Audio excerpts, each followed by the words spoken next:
Boy, we've come a long way. You know, in the old days, there were no lights, no heat, no creature comforts. Just creatures. Everyone comfy? No, sir. Not at all. Nowadays, you just plug everything into your car. You got lights, heat. We are out of pesto. I'll make a run. Hey, everybody comfy? No. Okie doke. 우리 시대 가장 진화한 전기차, 양방향 충전에 완전히 새로운 현대 아이오닉 5.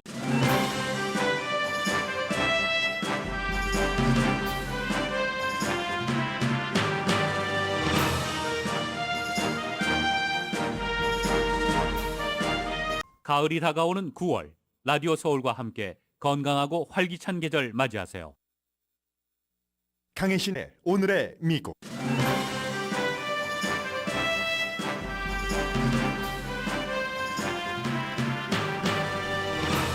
개빈 뉴섬 캘리포니아 주지사가 노동절인 어제 패스트푸드 근로자 시간당 최저임금을 22달러까지 올리는 법안에 서명했습니다.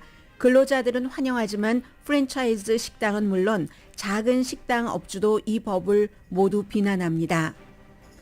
바이든 대통령도 노동절인 어제 낙수 경제에 지쳤다면서 자신이 가장 강한 친노조 대통령이 되겠다고 밝혔습니다. 이는 미 전국적인 노동운동 확대 분위기에서 중간 선거를 겨냥해서 나온 말입니다. 압수수색에 대해 트럼프 전 대통령이 요청한 특별 감독관 지정을 트럼프가 지명한 판사가 허락했습니다. 트럼프 전 대통령에게는 승리고 법무부는 항소할 확률이 높지만 일단 수사는 중지됩니다. 캘리포니아를 포함한 미 서부의 기록적인 폭염은 전력망을 흔들고 있습니다. 미국은 예상보다 작은 피해를 낸 한국의 태풍 흰남노르에도 주목합니다. 미국과 한국 모두 기후변화로 인한 자연재해를 두려워하기 때문입니다. 러시아가 북한에서 포탄과 로켓을 사고 있다고 미국 정보당국이 밝혔습니다. 미국으로서는 러시아의 무장 능력이 약화된 증거라는 게 이슈고 한국으로서는 러시아와 북한의 관계 강화를 주목합니다. 영국의 새 총리는 정책 변화에서 유연한 것인지 기회주의적인 것인지에 세계가 주목합니다. 영국 군주제 폐지 국민투표를 주장하다가 군주제가 영국에 좋다고 한 것이나 브렉시트에 대한 입장 변화 등 때문입니다. 여러분 안녕하십니까? 오늘의 미국 강혜신입니다. 네, 캘리포니아의 개빈 뉴섬 주지사가 과연 패스트푸드 프랜차이즈 업체에서 일하는 직원들의 최저임금을 22달러까지 하는 것에 서명을 할 것인가 서명을 하지 않을 것인가 많은 사람들이 주목했습니다. 그리고 노동절인 어제 결국은 노동자의 삶, 생활의 질 향상 이런 것을 얘기하면서 서명을 했습니다. 내년 1월부터 발효가 됩니다. 그런데 이제 이게 여러 가지 의미에서 중요한데 우선 첫 번째는 지금까지는 예를 들어 지금 큰 회사에 관한 것을 얘기를 하는 것이니까요. 큰 회사가 그 회사 하나만의 어떠한 그 협상 같은 것을 들고 나온다면 예를 들어 스타벅스, 월마트, 아마존 다 따로따로. 그런데 이것은 같은 업계에서는 다른 회사 직원들이라도 뭉쳐서 할 수 있다는 겁니다. 맥도날드와 엘포요로코 근로자들이 함께 만들 수 있는데 10명 위원회 위원을 만들어서 그게 이제 노동자를 대표하고 기업을 대표하고 여기에 정부가 들어갑니다. 처음부터 정부가 파업을 했을 때 중재하고 아니면 개입하고 하는 것이 아니라 처음부터 10명 위원회가 이렇게 세 군데 분야에서 나와서 최고 22달러까지 그리고 이제 그 다음에 최저임금을 그렇게 해놓으면 매년 오르는 폭은 3.5% 아니면 인플레이션 두 가지 중에서 낮은 것을 선택하도록 인상폭은 그러면 지금은 인플레이션이 8% 이상이 되니까 당연히 3.5%가 될 것이고 만약에 인플레이션이 연방준비제도가 지금 목표하고 있는 것처럼 2%까지 간다면 그 인상폭은 2%가 되겠죠. 그런데 이제 중요한 것이 22달러라는 엄청난 돈. 지금 캘리포니아주의 최저임금은 직원이 26명부터는 시간당 15달러, 직원이 25명까지는 시간당 14달러입니다. 그리고 이것도 내년 1월 1일부터 15달러 50센트까지 인상이 되게 되는 겁니다. 그런데 이젠 이건 모든 업계에 해당되는 거고요. 지금 패스트푸드 업계에서 일하고 있는 캘리포니아 주민이 55만 명입니다. 그러면 일단은 캘리포니아주에서 패스트푸드 업계에서 일하는 사람들의 최저임금을 22달러까지 해놓는다 하면은 다른 업계에서 불만이 없을 리가 없겠죠. 이게 나중에는 점차적으로 농업이라든가 아니면 청소를 하시는 분들, 홈케어에 종사하시는 이런 분들까지 확대가 될 수 있다는 그 중요한 것이 있고, 또 하나는 캘리포니아주에서 시작된 이 같은 것이 다른 주에서도 지켜보고 있기 때문에 항상 선봉자의 역할을 하는 경우가 많죠. 캘리포니아주가 인구도 많고 부자고 뭐 땅도 넓고 정치인들, 연방 정치인들 숫자도 가장 많고 하니까, 그래서 이런 여러 가지 면에서 지금 주목을 하고 있는 겁니다. 근로자들은 당연히 좋아하죠. 패스트푸드 업계에서 일하는 잭인더박스에서 일하시는 분들이라든가 이런 모든 분들이 미국 언론, 다른 나라의 언론과 인터뷰에서 다윗과 골리앗의 싸움에서 우리가 이겼습니다. 이런 얘기를 하고 있습니다. 이건 정말 대전투였습니다. 그동안에 게빈 뉴섬 캘리포니아 주지사도 서명을 하지 못하고 주춤주춤 했었던 것이, 패스트푸드 업체 하면은 대기업이잖아요. 그 대기업들에서 로비가 이만저만 했던 것이 아닙니다. 그렇게 되는 경우 소비자로서는 당연히 가격 인상을 생각할 수밖에 없겠죠. 지금 시간당 15달러에서 갑자기 몇 개월 남지 않았습니다. 22달러로 최대지만 어쨌든 그 근처까지 가겠죠. 22달러라고 하면 이렇게 몇 개월 만에 22달러로 올리면 우리는 어떻게 하라는 말인가?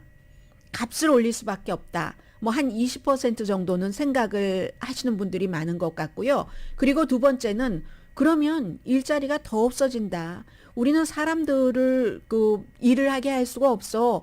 24시간 일하게 하는 로봇으로 다 바꿀 수밖에 없지. 이렇게 얘기를 하는데도 불구하고 캘리포니아주의 그 진보적인 정치인이나 또 고민을 했었던 게빈 뉴섬 진보적인 주지사도 여러 가지를 계산을 해서 결국은 이 안에 주지사가 서명을 했습니다.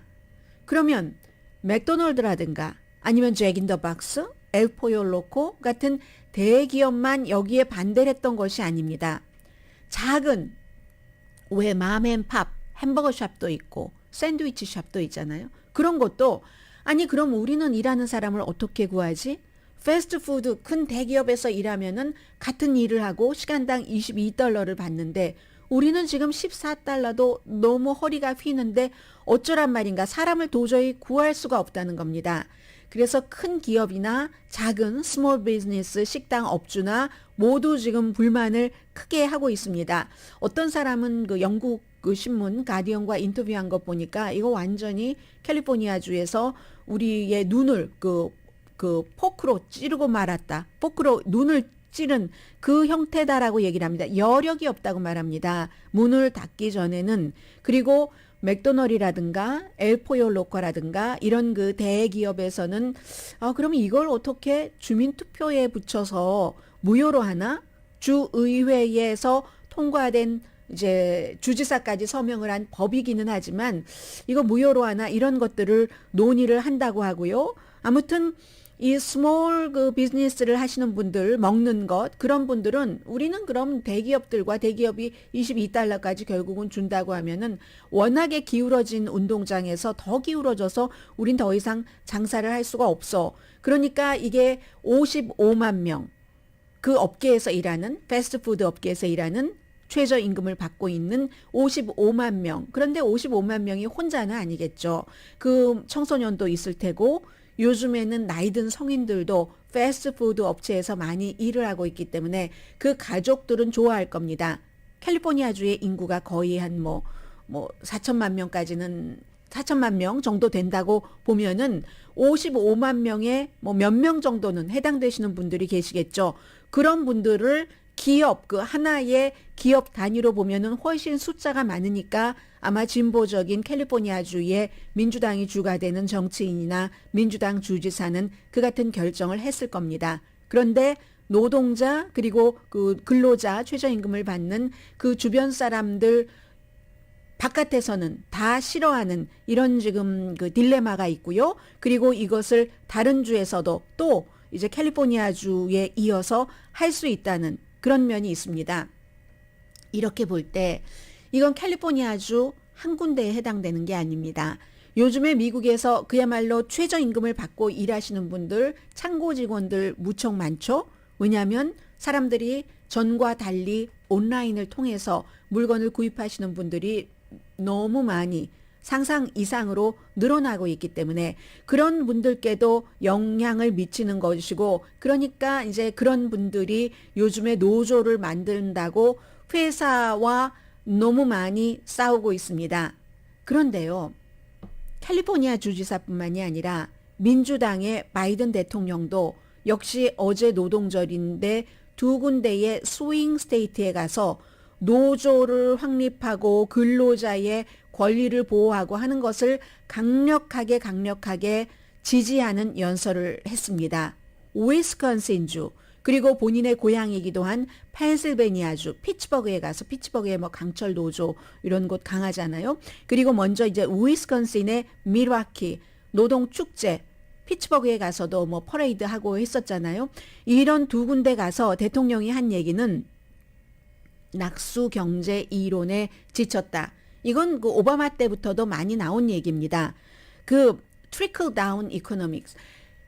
보통 이제 보수 측에서는, 정치계에서 기업이 살아야 사람이 살지, 기업이 우선 돈이 있어야 직원들에게 봉급을 주지, 그게 이제 먼저 기업이 크고 단단해야지 그 아래서 일하는 사람까지 어떤 기본이 보장될 수 있다는, 위에서부터 떨어지는, 위에가 이제 두툼하고 물이 푹 적셔져야지 스펀지도 짜지잖아요. 트리클 다운. 그런데 트리클 다운 안 하더라. 2000년대 초 그 이전부터 돈 생기면 주주들에게 배당금만 많이 주고 본인들이 또 막 그 주식 같은 거 바이백하고 뭐 회사에 기본적으로 돈을 벌기 위한 것에는 투자하지만 그 돈을 벌어서 떨어질 수 있는 물을 만들어준 노동자들에게는 전혀 혜택이 되지 않더라. 이런 주장은 지금 뭐 10년 이상 굉장히 미국에서 많이 퍼져 있습니다. 세계에서도 마찬가지입니다. 요즘 한국에서도 아직도 트리클 다운 이론을 말하는 사람들이 있지만 그거는 거의 지금 통용되지 않습니다. 바이든 대통령이 어제 tired of trickle down 경제라고 얘기를 했습니다. 노조 확장하는 것. 어제 말씀을 드렸습니다. 미국에서 1911년도에 봉제 공장에서 화재가 일어났고 1935년도에 대공황 당시에 그 프랭클린 루즈벨트 대통령이 노동법에 서명을 했는데, 바이든 대통령이 루즈벨트 대통령의 노동법 서명 이런 것을 얘기를 하면서 프랭클린 그 루즈벨트 대통령이 뉴딜 정책을 쓸 때 뉴딜 정책을 쓰는 기간 중에 노조를 지지한 거잖아요. 본인이 그 이후에 가장 친노조적인 대통령이 되겠다. 이건 바이든 대통령이 선거 캠페인 할 때부터 했었던 얘기입니다. 분위기 자체도 아마존에서 또 스타벅스에서 뭐 월마트에서 노조를 만든다고 지금 회사와 막 싸우고 있는, 그렇게 되는 이 상황에서 그게 이제 다 저임금 근로자들이 보통 주로 바탕이 되고 있기는 합니다만은 어제 바이든 대통령, 민주당 대통령이잖아요. 그런 말을 했습니다. 그리고 위스콘신에서 연설을 하기 전에 캘리포니아주에서, 이건 아직 그 캘리포니아 게빈 뉴섬 주지사가 서명하지 않았습니다. 농업의 노동관계 투표 뭐 선택법이라고 해서 뭔가 주지사의 책상에 있거든요. 농부들이 더 쉽게 뭔가 자신들의 권익을 관철시킬 수 있도록 하는 그런 법안입니다. 바이든 대통령이 뭐라고 얘기를 했냐면, 우리가 이제 먹고 살고 일하고 하는 데는 최소한의 기본적인 그 근로자 노동계층이 있잖아요. 그분들에게 빚을 지고 있다라고 민주당의 대통령은 얘기를 했습니다. 그래서 그분들이 아주 기본적으로 노동조합을, 노조를 만드는 것, 그 공정한 선택을 하는 것은 그건 보장돼야지 된다. 이렇게 얘기를 하면서 이 위스콘신의 밀워키에서 펜실베니아의 피츠버그까지 선거 유세를 했습니다. 두 군데가 다 스윙 스테이트고 노조가 굉장히 강한 곳입니다. 그리고 역시 펜실베니아주는 2016년도에는 트럼프 전 대통령이 이긴 곳입니다. 트럼프 전 대통령도 주말에 바로 그 이전에 며칠 전에 바이든 대통령이 갔었던 그곳에서 본인이 지지하는 후보를 지지를 했고요. 그러니까 이것은 기본적으로 민주당 대통령으로서 노조를 지지하는 것도 있지만 11월 중간선거에서 민주당을 많이 찍어주십시오 하는 행보이기도 합니다. 요즘에 카멜라 해리스 부통령 얘기가 많이 안 나오고 있죠. 부통령도 노동절에 보스턴으로 갔습니다. 역시 바이든 대통령과 비슷한 메시지를 유권자들에게 전했습니다. 조 바이든과 저는 미국 역사상 가장 노조를 지지하는 행정부로 이끌어가기로 결심을 하고 시행 중입니다. 우리는 그렇게 하는 것이 자랑스럽습니다. 이렇게 얘기를 하면서 카멜라 해리스 부모가 UC 버클리 다닐 때 만났잖아요. 그 부모가 만나서 그 어린 그 카멜라 해리스를 그 어렸을 때 막 손을 잡고 그 어떠한 그 노조 운동이라든가 캠페인이라든가 시위라든가 이런 것을 할 때 데리고 나갔었던 이런 얘기도 했고요. 역시 인권 민권이라는 얘기입니다. 노동자들이 그렇게 열심히 노동을 하고 최소한의 적어도 하루에 8시간 이상 노동을 하면은 아파트비는 내고 음식 사 먹는 것은 걱정하지 말아야 되지 않느냐. 이게 이제 민주당의 기본이잖아요. 그런 얘기를 했습니다.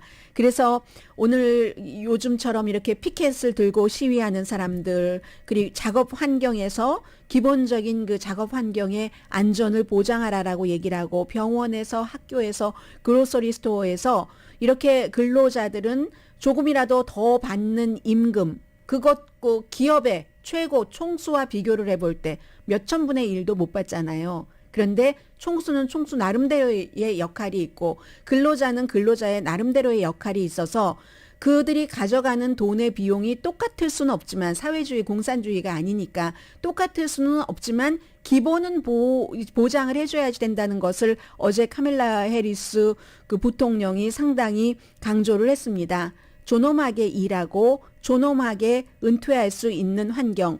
이게 노조원이든 아니든 국가 전체가 근로자들 어떠한 그 일을 할 때 최고 바닥에서 사람의 손이 가야지 되고 몸이 움직여야지 되는 뭐 맥도날드에 가면은 다 그 싸서 건네주고 돈 받고 하잖아요. 이런 그런 기본적인 일을 하시는 그분들의 노동으로부터 사회 전체가 혜택을 받고 있기 때문에 기본권은 보장을 해야지 된다. 이렇게 카멜라 해리스 부통령도 얘기를 했습니다. 제가 지금 말씀드린 게빈 뉴섬 캘리포니아 주지사, 조 바이든 대통령, 카멜라 해리스 모두 민주당입니다. 그래서 민주당의 정치인들이 어느 날 갑자기 이렇게 많이 최저임금을 올린단 말이야 하고 비난하는 사람들도 굉장히 많고 특히 공화당 가운데서 무척 많고 그러나 왜 그런 부자에 대한 감세는 계속하면서 이분들께 최저임금을 생활을 할 수 있도록 보장을 해주지 않지? 이렇게 되면 중간에 껴있는 또 스몰 비즈니스 업주는 우리는 어떻게 하라고 하지만 시스템적으로 뭔가가 잘못됐다는 것도 동시에 지적을 하면서 거기까지는 미처 손을 대지 못하고 완전히 들어없는 것은 하지 못하고 근로자들의 기본 그 최저임금을 할 수 있는 한 보장해주자. 여기에 지금 요즘에 미국의 그 노동운동이 한창인데 포커스가 거기에 가 있는 겁니다.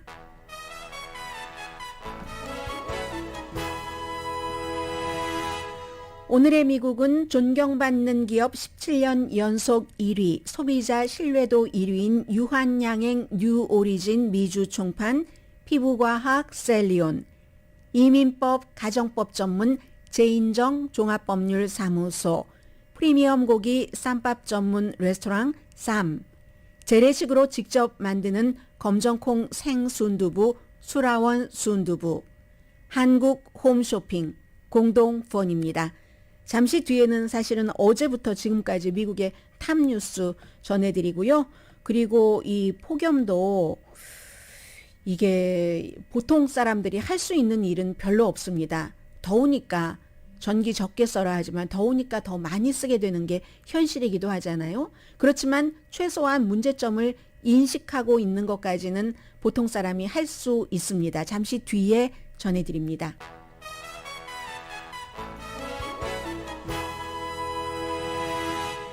라디오 서울 방송 오늘의 미국 듣고 계십니다. 어제 트럼프 전 대통령이 큰 승리를 거뒀습니다. 법원에 신청을 했었죠. 지금 본인의 집에서 연방 수사국이 압수수색해간 그 자료에 대해서 법무부가 제3자 감독관 그 스페셜 마스터가 지정되기 전까지는 검토하지도 들여봐서도 안 된다라는 것을 법원에 요청을 했고 판사가 오케이 했습니다. 트럼프 전 대통령이 그렇게 얘기했을 때는 법무부가 공정하지 않기 때문에 제3의 인물이 있어야지 된다라고 얘기를 한 거고 법무부는 이게 국가 안보 이익 이런 것에 해당되는 것인데 위험하다. 그리고 그 기록 자체가 트럼프 전 대통령의 것이 아니다. 국가 것이다. 라고 했습니다.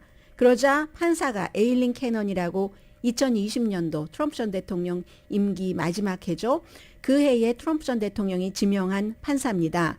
일부를 그 소유할 뭐 여러 가지 뭐 변호사와 클라이언트와의 특권 그리고 지금 대통령은 아니지만 잠재적인 특권이 있다라고 얘기를 하면서 만약에 막 끝까지 가면은 트럼프의 주장이 실패한다 할지라도 우선적으로 어쨌든 뭐 그것을 보지 말아야지 되고 트럼프 전 대통령이 얘기하는 그 같은 그 특권은 있다라고 얘기를 했습니다. 그러니까 제3의 스페셜 마스터 주로 은퇴한 판사나 변호사가 이제 그런 사람으로 지정이 되는데 등장하기 전까지는 법무부가 보지 못한다는 겁니다. 이미 다 봤다는 얘기가 있습니다. 그리고 또 그런데 이 판사는 원래 대통령의 그 여러 가지 그 기록을 그 내셔널 그 아카이브요 국립기록보관소에 보관을 해야지 된다 이런 것에 대해서는 전혀 언급하지 않았습니다. 그렇기 때문에 트럼프 전 대통령의 굉장한 승리라고 얘기들을 하고 있고요. 대신에 이제 24페이지 정도 판결이었는데 국가정보국은 리뷰할 수 있다. 법무부와 국가정보국이 다른 것은 같은 국가기관이지만 법무부는 기소권이 있고 국가정보국은 기소권은 없잖아요. 이게 과연 기밀인가 아닌가 뭐 이런 것을 판단을 할 수는 있더라도 그리고 그러면 앞으로 과정이 어떻게 되는가. 금요일까지 양측에서 스페셜 마스터를 누구를 할 것인가 그 후보 리스트를 가져와라. 이렇게 해서 그 후보 리스트를 양측에서 가지고 오면 서로 협상해서 이 사람 떼고 가리고 해서 추려지겠죠. 그렇게 해라 하는 것인데 법무부는 항소할 것으로 보입니다. 항소하면은 그 항소를 어떤 법원에 하느냐가 중요하죠. 트럼프 전 대통령도 이번 이 소송을 할 때 에일린 캐런이 판결을 할 그 법원에다가 소장을 접수를 했잖아요. 그렇게 될 경우 이 판사라든가 여러 가지 상황에 맞춰서 제11 항소법원이 됩니다. 그런데 11 항소법원의 판사가 11명인데 11명 가운데 6명이 트럼프 전 대통령이 지명한 판사입니다. 트럼프 전 대통령이 되기 전에 공화당이 그 인준 같은 것은 상원에서 하는데 상원 다수당이었을 때 바이든 그 전 대통령이 지명을 한 사람을 거의 승인을 해주지 않았습니다. 그래서 트럼프 전 대통령이 연방 대법원뿐만이 아니라 일반 대통령의 판사에는 여러 종류가 있잖아요. 이제 선출직 판사도 있고 대통령이 지명하는 판사도 있고 대통령이 지명하는 경우는 거의 종신직이죠. 그래서 그 전에 공화당들이 오바마 때 오바마가 지명한 판사들을 거의 뭐 쳐다도 안 봤기 때문에 트럼프 전 대통령이 지명을 할 수 있는 그 여지가 무척 많아져서 연방 법무부가 항소를 접수하더라도 그 11 항소법원 판사 11명 가운데 6명은 트럼프 전 대통령이 지명했으니까 결과는 알 수 없습니다. 그리고 꼭 트럼프 전 대통령이 지명한 판사라고 해서 트럼프 전 대통령에게 100% 유리하게 판결을 내리는 것도 아닙니다. 그건 우리가 연방 대법원에서 선거, 무효 소송, 부정선거다라는 판결을 요청을 했을 때 트럼프 전 대통령이 지명을 한 판사가 3명이나 있는데도 대법관이 거기서도 다 기각을 해버렸잖아요. 그렇긴 하지만 어쨌든 상황은 그렇다는 겁니다. 가장 중요한 것은 조사가 지연된다는 거죠. 지금 스파이법을 위반했는가 아니면 사법범죄를 방해했는가 이런 그 수사는 일시적으로 중단이 됩니다. 그런데 말씀드린 것처럼 분명하게 트럼프 전 대통령에게 승리인 판결인 건 맞습니다. 그렇지만 근본적인 것이 바뀐 건 아닙니다. 영국 신문 가디언은 이번 판결은 지난달 8월 8일이었습니다. 연방 수사국 FBI가 트럼프 전 대통령의 집에서 수색 영장을 집행한 것 자체가 그 사실과 그 이후에 여러 가지가 수사의 근본적인 그 사실 이런 것을 바꾸지는 못한 것이다. 지금 이제 중간에 큰 일을 매듭 짓기 위해서는 이런저런 뭐 부침도 있고 한쪽으로 볼 때 부침이면은 또 다른 쪽으로 볼 땐 승리가 될 수 있는 거고 하잖아요. 이런 일들이 일어나고 결론이 지어지게 되는 거죠. 어제는 트럼프 전 대통령에게 아주 큰 승리였습니다. 이렇게 볼 때는 만약에 연방 법무부에서 제11 항소법원에서 판결이 어떠한 판결이 나오고 또 일이 진행된다 하더라도 중간 선거 이전에 트럼프 전 대통령을 기소하는 일은 더더욱이 조금 더 멀어질 수밖에 없다. 그렇지 않아도 선거에 영향을 미친다고는 오해를 받을 수도 있고 하기 때문에 연방 법무부에서도 선거 전에는 기소하지 않을 확률도 있었는데 선거 전에 기소하지 않는다면 그 이유 가운데 그 같은 이유도 포함이 됐었는데 지금은 이제 연방 판사의 판결로 인해서 11월 이전에 트럼프 전 대통령에 대해서 어떠한 혐의로든지 기소를 할 수 있는 가능성이 더 멀어졌습니다. 날씨를 좀 말씀을 드리겠는데요. 기본적인 날씨야, 에브리데이 이런 것은 여러분들께서 저보다 더 많이 하시고 지역적인 날씨 더 많이 하시고 요즘 휴대폰으로 전부 점검을 하시기 때문에 그런데 오늘의 미국에서는 이제 조금 더 큰 그림을 전해드릴 수 있는데 최고의 9월달 폭염입니다. 캘리포니아주를 포함해서 다른 뭐 오레곤주도 그렇고 그 밖에 캘리포니아 주변에 뭐 네바다라든가 유타라든가 다 마찬가지인데 오죽하면 잡지 애틀란틱을 보니까 캘리포니아주에서 90도는 새로운 80도다라고 표현을 하고 있더군요. 90도가 하도 많으니까 9월 달에 얘기입니다. 9월 달에 90도가 새로운 80도가 되고 있다. 그리고 최고 기온 지금 126도 역사상 최고 기온 126도도 넘길 수 있다고 하잖아요. 데스밸리 쪽은. 그래서 어제 캘리포니아 유키아 그 에어포트가 112도 최고였답니다. 그쪽 지역으로 볼 때. 몬테나주도 마찬가지로요. 최근에 뭐 이 그레이트 폴즈 뭐 많이 여행 가시잖아요. 그곳의 최고 기온이 102도였었고 네바다주 리노도 104도였었잖아요. 일요일에. 그리고 앞으로 며칠 동안에 이 리노도 104도보다도 더 올라갈 수 있다고 하고요. 지금 9월 달인 겁니다. 솔트레이 9월 3일에 103도였었고 10일 연속 100도 이상 계속 솔트레이크 시티 기온이 그렇게 간다는 거고요. 세크라멘토도 오늘 낮 최고 기온 115도까지 올라간다고 하니까 이건 아마 9월 달의 기록뿐만이 아니라 역사상 최고 기록이 될 수도 있습니다. 오클랜드가 좀 선선하잖아요. 비교적 북쪽이고 94도라고 하니까 보통 때 캘리포니아주 오클랜드는요. 오늘 94도 낮 최고 기온 올라간다고 하는데 74도가 보통이랍니다. 보통보다 20도가 높으니까 얼마나 폭염 그 자체겠습니까? 그리고 이런 것들이 뭐 오레곤을 넘어서 뭐 워싱턴을 넘고 해서 캐나다까지도 올라간다는 거죠. 표면만 고온인 게 아니라 지금 지표면에서 한 10,000피트 상공도 최고 기록, 그 고온 기록을 세우고 있습니다. 이게 이제 아주 비정상적인 딱 그 갇혀 있는 열돔이라는 그 히돔이라는 이런 것들 때문에 어디로 나가지도 않고 돼 있는 뭐 구름도 막고 이러한 것이라고 하잖아요. 그렇게 되니까 캘리포니아주 전력망은 이만저만하지가 않습니다. 그래서 뭐 최대 정전 위기 어제 가까스로 넘겼다고 하거든요. 그러니까 사람들께 주민들께 4시부터 9시까지 전력 사용 좀 덜 해주세요 하는데 심지어 저 같은 사람 올해 일요일에 처음으로 에어컨 켜봤습니다. 저는 에어컨 거의 안 켜거든요. 그냥 더위도 별로 타지 않고 웬만하면 넘기는데 옛날 집이 되나서 소리도 시끄럽고 먼지 나는 것도 싫고 뭐 그래서 저는 안 키다가 일요일에 너무 더우면 내가 지칠까봐 지치면 방송 못하지 싶어서 켰었거든요. 저처럼 생전 안 키는 사람도 전력 사용 덜 하라는데 하게 됩니다. 그래서 이제 캘리포니아주 같은 경우는 더군다나 지금 여러 가지 전기 같은 것을 천연가스라든가 화력발전 석탄 때우는 게 아니라 태양에너지에 크게 의존하고 있잖아요.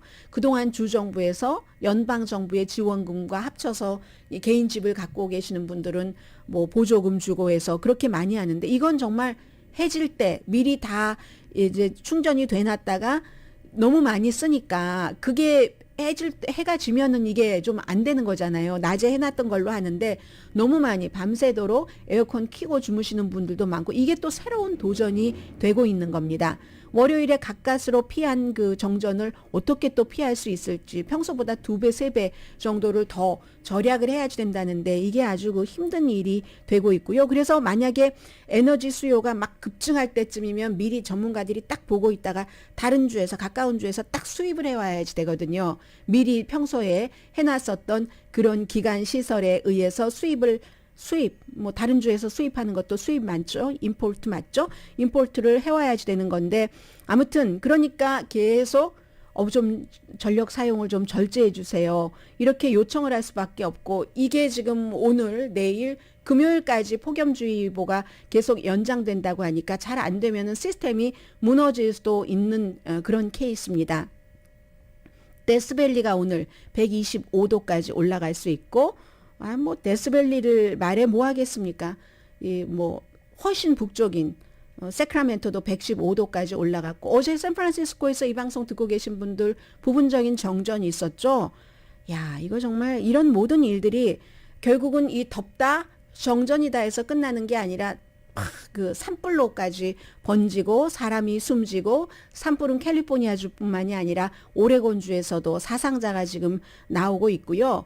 결국은 기후변화가 그 이전에 화석연료 사용하는 것, 인간의 이런 활동에 의해서 기후가 극단적으로 변하게 돼서 그 전에 우리가 그 화석연료 사용하고 하는 것을 다 넘지 못했기 때문에 지금 자동차도 전기자동차라든가 무슨 뭐 이러한 뭐 좀 친환경적인 것으로 다 바꿔놓지 못한 상황에서 극단적인 기후 변화가 인간이 준비한 것보다 더 빨리 갈 수 있다는 것을 지금 걱정하고 있는 겁니다. 일반 사람들은 그냥 덥다 이거 어떻게 하면 좋아? 오늘 냉면 먹으러 갈까? 뭐 할까? 냉면도 뭐 저 집은 얼음을 갈아서 넣어주니까 더 좋아. 이런 것을 고민하고 있을 때 우리가 선출한 전문가라든가 아니면 그쪽 분야를 공부를 한 전문가라든가 하시는 분들은 훨씬 더 앞서서 내다보고 준비를 하는 그 상황입니다. 그런 면에서 잠시 뒤에 전해드릴 한국의 태풍도 예상보다는 좀 약했고 준비는 또 강했고 해서 무사히는 아니지만 피해는 있었지만 지나가잖아요. 요즘 미국은 한국의 태풍까지 전부 보도를 하는 상황이 됐습니다. 잠시 뒤에 북한과 러시아와의 아주 점점 끈끈해지는 관계와 함께 전해드립니다.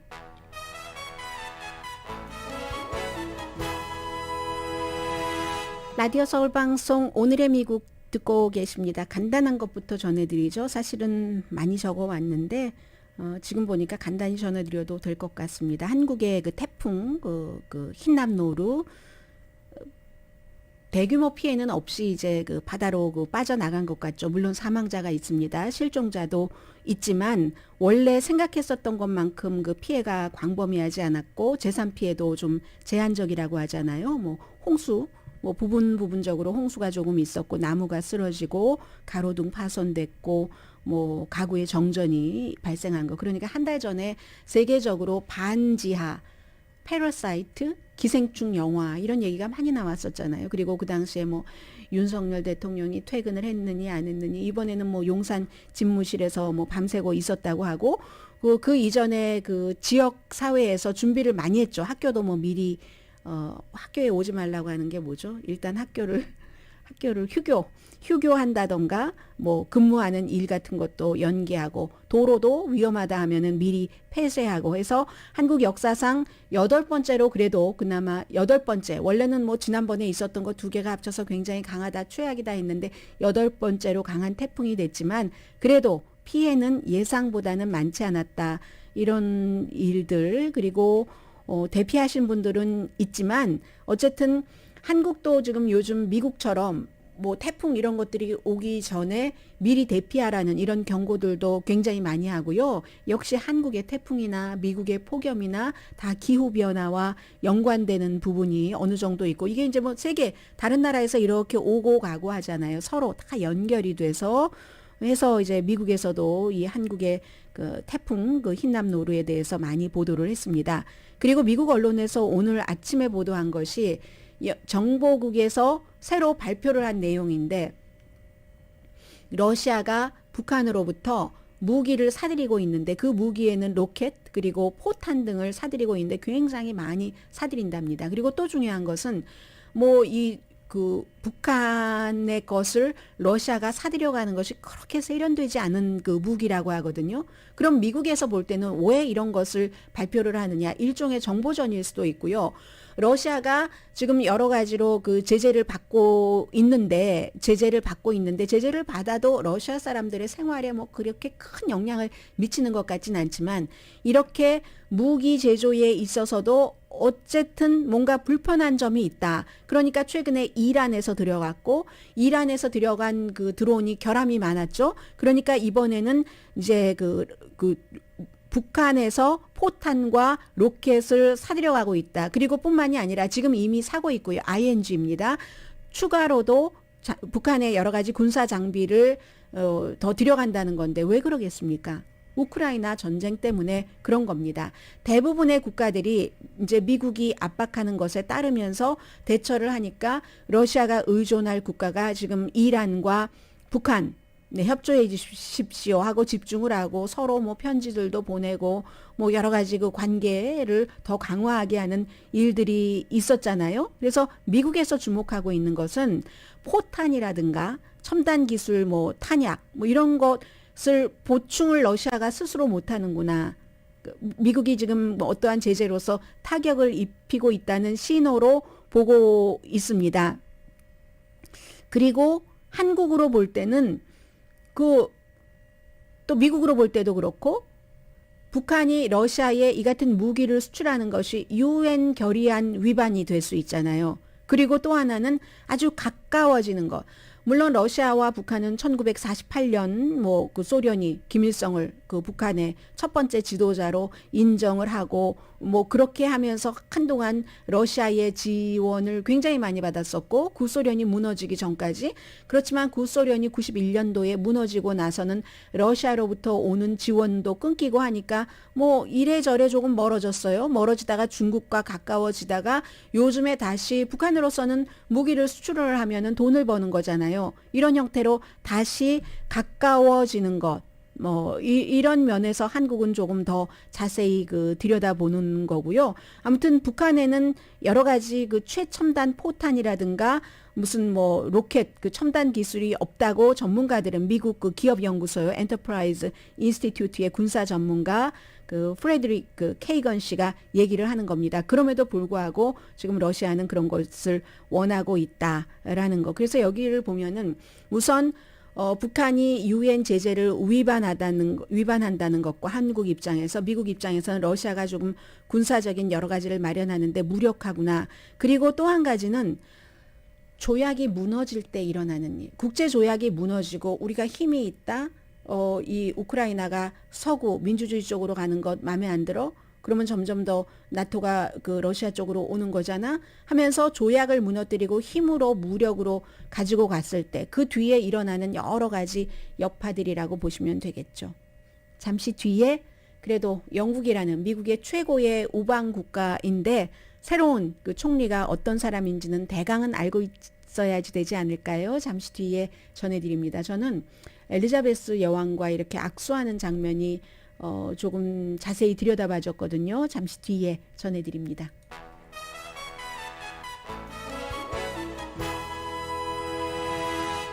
라디오 서울 방송 오늘의 미국 듣고 계십니다.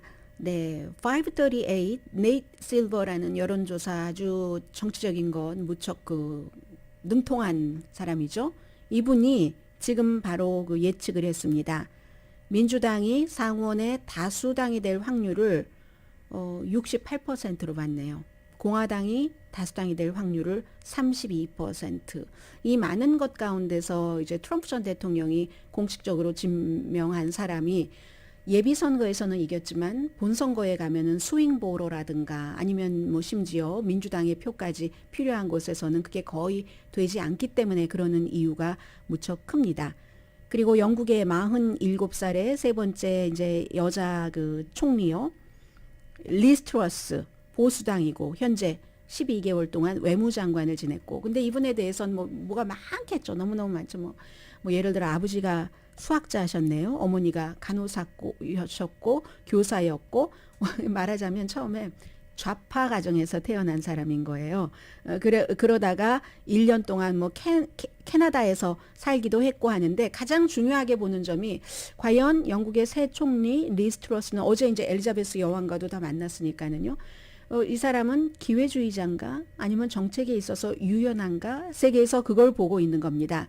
여러 가지 이슈가 있었는데 19살 때 무척 보통 사람들이 말하는 똑똑한 사람이어서 옥스퍼드 대학교에 가서 철학, 정치, 경제를 배웠습니다. 그래서 나중에 이제 쉘 그 오일 컴퍼니에서 일한다던가 어카운턴트 같은 비슷한 이런 일로 민간 기업에서도 일을 했는데 그 옥스퍼드 대학교에서 아주 엘리트 그 프로그램에서 그 공부를 했었던 사람이에요. 예전에 데이비 카메룬 총리와 마찬가지로. 그런데 기본적으로는 특별한 브리핑을 잘한다던가 말을 잘한다던가 말하는 거에서는 약간 잘하지 못한다는 평인 것 같고요. 그게 아니라 예상치 못하는 것을 생각해내고 그리고 굉장히 도발적이고 사람들을 이렇게 논쟁하고 이런 것을 즐긴다는 조금 자극적인 면이 있다는 겁니다. 그래서 이건 어렸을 때이기는 합니다만은 영국의 군주제를 폐지해야 된다. 국민투표로서 이렇게 한참 주장을 하다가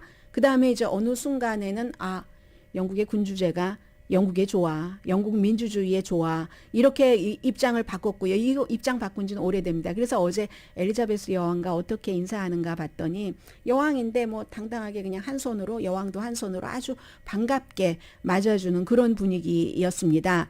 그래서 영국이 성공하는 그 일부가 군주제에 있다. 예전엔 군주제 없애야 된다. 국민투표 해야지 된다. 했다가 이제 그렇게 얘기를 했고요. 옥스퍼드 대학교 다닐 때 굉장히 진보였습니다. 그 당시에 70몇 년도였겠죠. 47살이니까.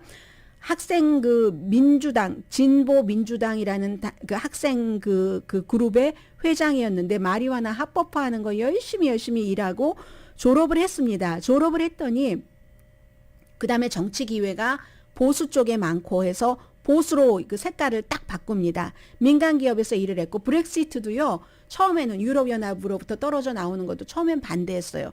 그러다가 투표가 국민들이 이렇게 하고 하니까 여기 치어리더가 나와야지 돼. 이런 것. 그리고 위기가 있었죠. 왜냐하면은 한 정치인과 결혼을 한 남자와 결혼을 2000년도에 했는데 전당대회에서 만난 역시 회계사와 결혼해서 두 명이 딸이 있는데 결혼한 당시에 다른 기혼남과 문제가 있어서 그 기혼남은 결혼 그냥 희생시켰고요. 이 여성은 결혼을 지키고 있습니다. 그런데 아무튼 지금 경제를 굉장히 신경을 쓴다고 하고 그리고 외교 정책에 있어서는 강성이고 낮은 세금, 낮은 정부니까 보수인 건 맞습니다. 대처를 모델로 삼는다고 하지만 마가렛 대처. 그런데 사실은 어떻게 보면은 미국의 로널드 레이건과 비슷하다는 거예요. 세금 낮추고 정부도 줄여야지 된다. 이런 것들. 아무튼 지금 여기까지밖에 말씀을 드릴 수 있는 시간이 없어서 이 정도만 하고요. 오늘의 미국은 피부과학 셀리온, 제인정 종합법률사무소, 고기 쌈밥 전문 레스토랑 쌈, 검정콩 생순두부, 수라원 순두부, 한국 홈쇼핑 공동폰이었습니다. 10시에 좋은 아침, 좋은 하루 방송됩니다. 그런데 결국은 이런저런, 왜냐하면 보리스 존슨이 이 여러 가지 스캔들로 사임을 한 거잖아요. 그 사람이 사임을 하면 그 당에서 여러 과정을 거쳐서 총리를 뽑기 때문에 그래서 인구가 6,700만 명이 되는 영국에서 16만 명 당원이 뽑은 사람으로 새로운 총리가 되게 된 겁니다. 자, 내일 다시 뵙겠고요. 강혜신이었습니다.